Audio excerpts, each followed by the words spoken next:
So students, आपको बिल्कुल English पढ़ने नहीं आता। आप जब भी इंग्लिश पढ़ने जाते हैं तो आपको वर्ड को उच्चारण करने में प्रॉब्लम आती है और उसका मतलब नहीं समझ में आता है, उसमें भी दिक्कत आती है। साथ ही साथ इंग्लिश टू हिंदी ट्रांसलेट नहीं करने आता, जिससे क्या होता है कि आपको स्टोरी ही समझ में नहीं आती है। सो स्टूडेंट्स, इन सारी प्रॉब्लमों को सॉल्व करने के लिए इस वीडियो को अगर आप लोग शुरू से लास्ट तक देखेंगे तो आपको बहुत सारी बेनिफिट्स मिलने वाली है। ठीक, सो स्टूडेंट्स, इस वीडियो में हम आपको एक एक वर्ड का मीनिंग बताएंगे, इंग्लिश टू हिंदी ट्रांसलेट करके बताएंगे, साथ ही साथ एक एक वर्ड का उच्चारण भी लिख देंगे जिसे आप देख कर भी पढ़ पाएंगे। सो स्टूडेंट्स, ऐसा रोज करने से आपको धीरे धीरे इंग्लिश पढ़ना आने लगेगा और आप आसानी से इंग्लिश पढ़ना भी सीख जाएंगे। सो स्टूडेंट्स, अगर आप लोग वीडियो पर नए आए हो तो वीडियो को लाइक कर लें और चैनल को सब्सक्राइब अवश्य कर लें अगर आप लोग वीडियो पर नए हो तो। सो स्टूडेंट्स, आज हमारा रीडिंग प्रैक्टिस करने का जो टॉपिक है वो है द ट्रू फ्रेंड। ठीक, इसे पढ़ेंगे हम द, क्या पढ़ते हैं द। इसे बहुत सारे स्टूडेंट्स गलती करते हैं, दे या थे पढ़ते हैं। दे या थे नहीं पढ़ना है, द पढ़ना है। ठीक है, अब है TRUE, इसे पढ़ेंगे हम ट्रू। क्या पढ़ेंगे? ट्रू। ठीक है, अब इसे पढ़ेंगे हम फ्रेंड। क्या पढ़ेंगे? फ्रेंड। ठीक है, ये द का कोई मीनिंग नहीं होता है, इसके लिए हम इसका मीनिंग नहीं लिखेंगे। ठीक है, ट्रू मतलब होता है सच्चा। ठीक है, ट्रू मतलब होता है सच्चा और फ्रेंड मतलब होता है मित्र या दोस्त बोलते हैं। ठीक है, तो द ट्रू फ्रेंड यानी कि सच्चा मित्र। फर्स्ट लाइन है हमारा, इसे पढ़ते हैं हम वंस। ठीक है, इसे क्या पढ़ेंगे हम? वंस। वंस देयर, इसे थेयर नहीं पढ़ना है, देयर पढ़ते हैं हम लोग। क्या पढ़ते हैं? There were. ठीक, वेयर टू, टू नहीं पढ़ना है, टू पढ़ना है इसे, टू। अब इसे फ्रेंड्स, क्या पढ़ेंगे हम? फ्रेंड्स। ठीक है, ए, जब भी ए अकेला रहे तो ए का उच्चारण ए ही होता है, तो ए पढ़ेंगे। अब यहाँ पर लिखा हुआ है स्क्वायरल। ठीक, SQ से SQIRREL, तो स्क्वायरल। ठीक, स्क्वायर, ठीक, स्क्वायरल, स्क्वायरल। ठीक है, एंड AN जब भी आए तो ए का उच्चारण, AN जब भी आए तो ए का उच्चारण ए हो जाता है, तो पढ़ेंगे हम एंड। ठीक है, और ए का मतलब ए, जब भी अकेला रहे तो ए का उच्चारण ए ही होगा। ठीक है, अब PUPPY है। ठीक है, तो पुप्पी नहीं पढ़ना है, क्या पढ़ना है? पप्पी। यू का उच्चारण यहाँ पर अ हो रहा है। ठीक है, तो इसे पढ़ेंगे हम पप्पी।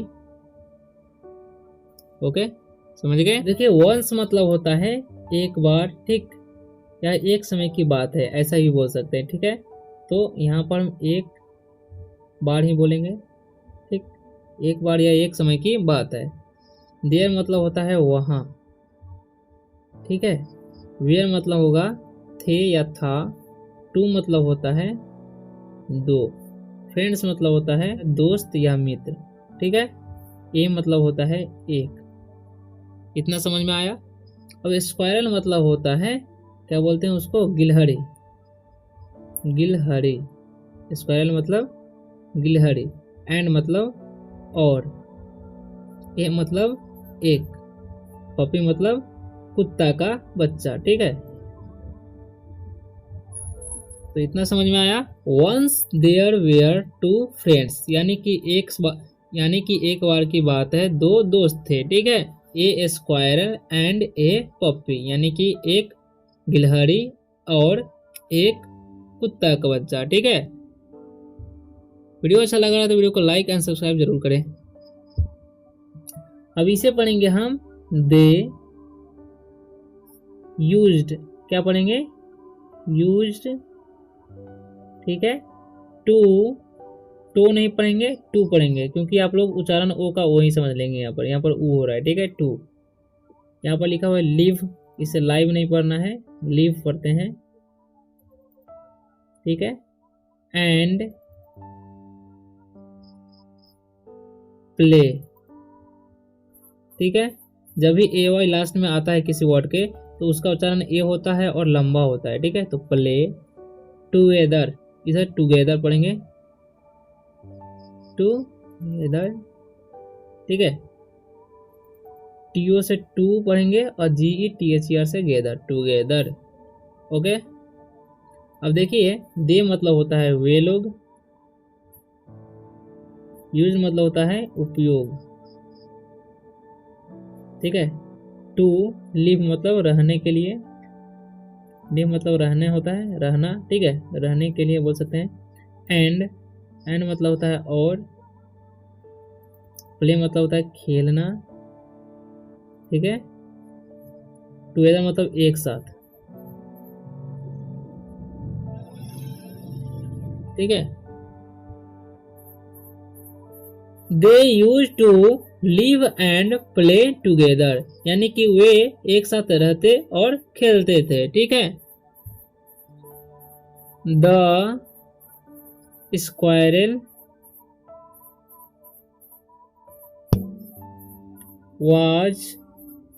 was very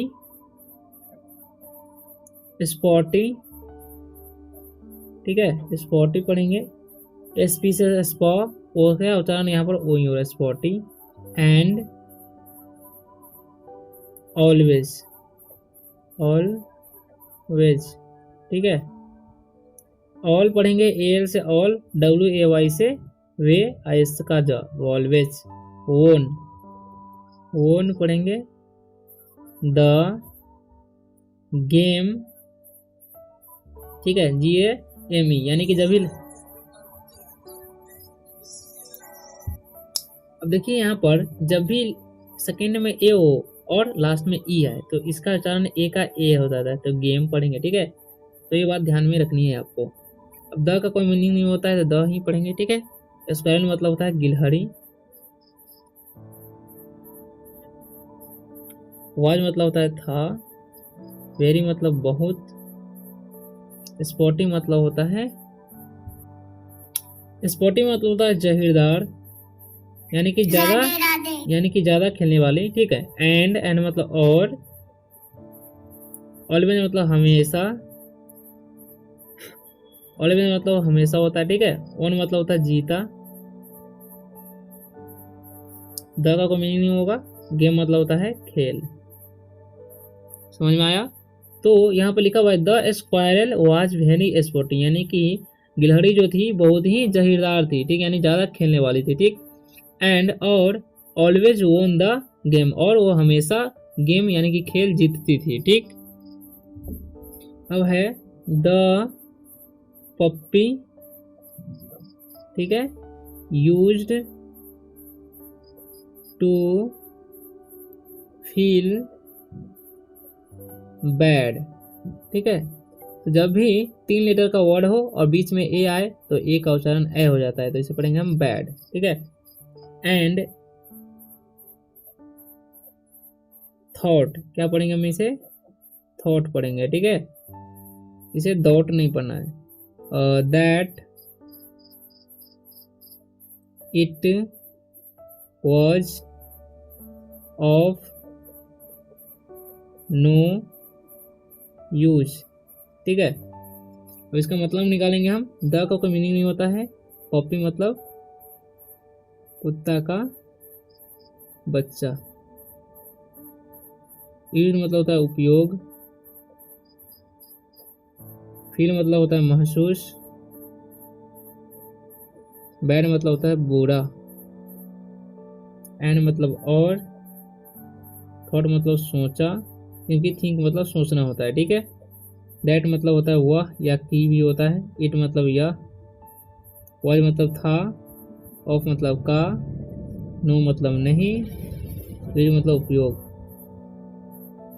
ठीक है। तो इसका मतलब निकालेंगे हम। The puppy used to feel bad and, यानी कि पप्पी यानी कि कुत्ता, यानी कि कुत्ता का बच्चा जो है बुरा महसूस कर रहा था, ठीक।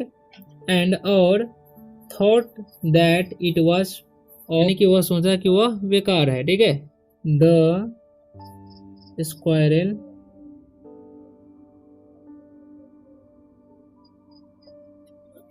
was in high spirits,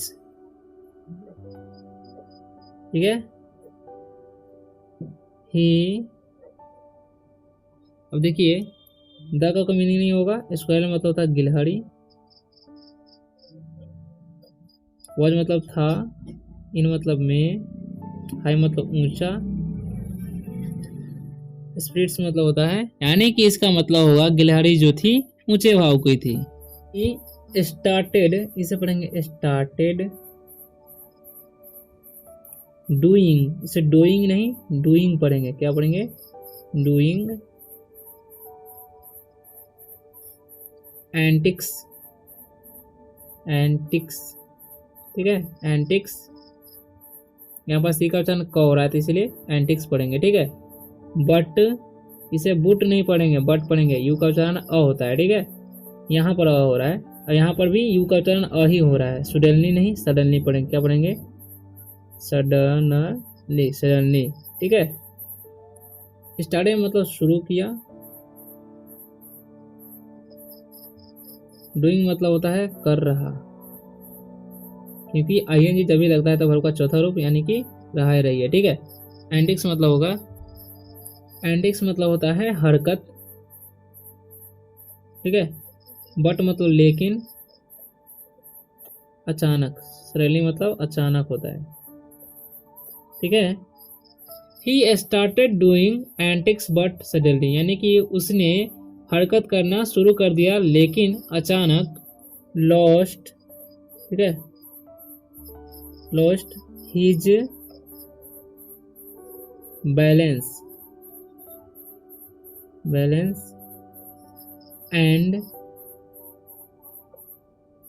fail in the rain, ठीक है, वाटर, ओके।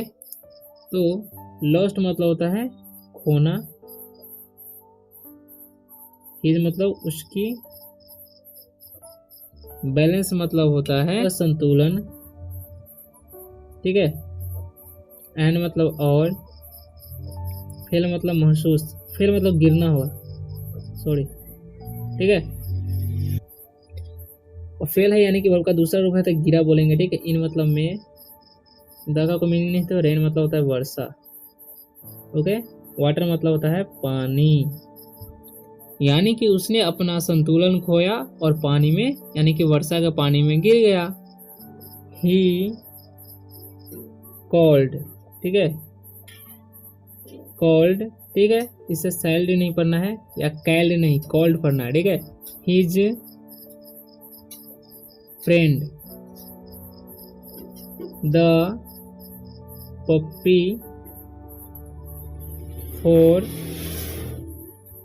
Help, okay. तो ही मतलब होता है वह, कॉल्ड मतलब बुलाया, क्योंकि कॉल मतलब बुलाना होता है, कॉल वर्ब का दूसरा रूप है यानी कि बुलाया। हिज मतलब उसका, फ्रेंड मतलब होता है दोस्त, द का मीनिंग होता है पप्पी मतलब होता है कुत्ता का बच्चा, ओके, समझ में आया। फॉर मतलब होता है के लिए, हेल्प मतलब होता है मदद, मदद करने के लिए, ठीक है। तो ही कॉल्ड हिज फ्रेंड यानी कि उसने अपने दोस्त को बुलाया या पुकारा, द पप्पी फॉर हेल्प यानी कि कुत्ते के बच्चे को मदद करने के लिए, ठीक है। The puppy came to his रिक्यूज, रिक्यूज, ठीक है। द का मीनिंग नहीं होता है, पप्पी मतलब होता है कुत्ता का बच्चा, केम मतलब होता है आया, क्योंकि कम मतलब आना होता है, ए वर्ब का दूसरा रूप है, ठीक है। टू हिज मतलब उसकी, सॉरी इसे हम रेस्क्यू नहीं पढ़ रहे थे, यहाँ पर रिक्यूज पढ़ रहे थे, ये इसको हम ध्यान नहीं दिए तो इसे रेस्क्यू होगा, रेस्क्यू मतलब होता है बचाव, ठीक है, तो बचाव पढ़ेंगे। तो the puppy came to his rescue यानी कि कुत्ता का बच्चा उसके बचाव में आया, ठीक है। द स्क्वायरल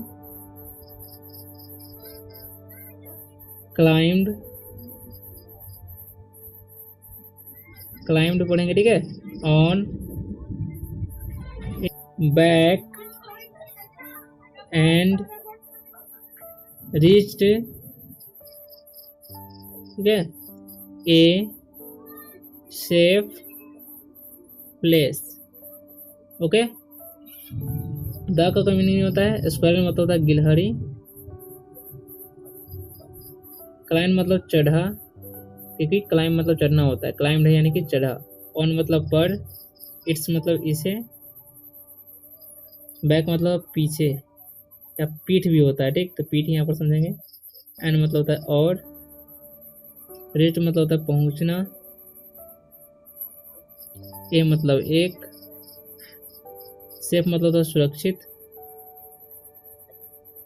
प्लेस मतलब जगह या स्थान, ठीक है।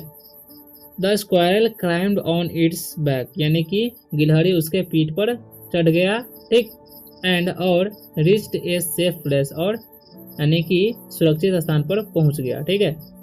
ही, इसे हे नहीं पढ़ना है, ठीक है। Thanked his friend for saving his life, ठीक है। ही थैंक्ड हिज फ्रेंड, यानी कि उसने अपने दोस्त का, सॉरी ये मतलब होता है हुआ, थैंक्ड मतलब धन्यवाद, ठीक है। हिज मतलब उसके, फ्रेंड मतलब दोस्त, और मतलब के लिए, सेविंग मतलब होता है रक्षा, हिज मतलब उसकी। ही थैंक्ड हिज फ्रेंड, यानी कि उसने अपने दोस्त को धन्यवाद दिया, फॉर सेविंग हिज लाइफ, यानी कि उसकी जीवन बचाने के लिए, ठीक है। सो स्टूडेंट्स, उम्मीद करता हूँ कि आप लोगों को स्टोरी बहुत ही अच्छा लगा होगा और इन्फॉर्मेटिव लगा होगा। अगर इसी तरह से इंग्लिश पढ़ना चाहते हैं तो वीडियो को लाइक करें, और अगले वाली वीडियो इससे भी बढ़िया होने वाला है, तो वीडियो को सब्सक्राइब यानी कि चैनल को सब्सक्राइब जरूर करके रखें।